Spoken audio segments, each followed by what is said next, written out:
প্রধানমন্ত্রী তারেক রহমান বলেছেন, শিশু কিশোররা বাংলাদেশের ভবিষ্যৎ, দেশকে একদিন তোমরা নেতৃত্ব দিবে, মন্ত্রী এমপি হবে। মনোযোগ দিয়ে তোমাদের লেখাপড়ার পাশাপাশি খেলাধুলায় অংশগ্রহণ করতে হবে। তোমাদের সবাইকে বাংলাদেশের অ্যাম্বাসেডর হতে হবে। শনিবার বিকেল 4টার দিকে সিলেট জেলা স্টেডিয়ামে নতুন করে স্পোর্টস 2026-এর উদ্বোধন অনুষ্ঠানের প্রধান অতিথির বক্তব্যে তিনি এসব কথা বলেন। প্রধানমন্ত্রী বলেন, আমাদের এই দেশটা একসময় পরাধীন ছিল, যুদ্ধ করে স্বাধীন করেছেন আমাদের পূর্বপুরুষরা। তারপর আরো অনেক ঘটনা প্রবাহের পর 2024 সালের আগস্টে ছাত্র জনতা আন্দোলন করে আবার স্বাধীন করে।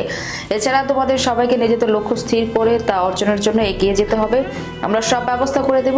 নতুন করে স্পোর্টসের উদ্যোগ আমরা নিয়েছি, কারণ তোমাদের মধ্যে থেকেই দেশের আগামীদের বড় বড় ক্রীড়াবিদরা উঠে আসবে। তোমাদের মনোযোগ দিয়ে লেখাপড়ার পাশাপাশি খেলাধুলায় অংশগ্রহণ করতে হবে। তিনি বলেন, যে যা হতে চাও সেই লক্ষ্য স্থির করে তোমাদের এগিয়ে যেতে হবে। আগামী দিনের প্রেসিডেন্ট, প্রধানমন্ত্রী, জজ, খেলোয়াড়, ডাক্তার, ব্যারিস্টার, ইঞ্জিনিয়ার, উকিল, স্থপতি, অধ্যাপক, মন্ত্রী, সংসদ সদস্য তোমাদের হতে হবে।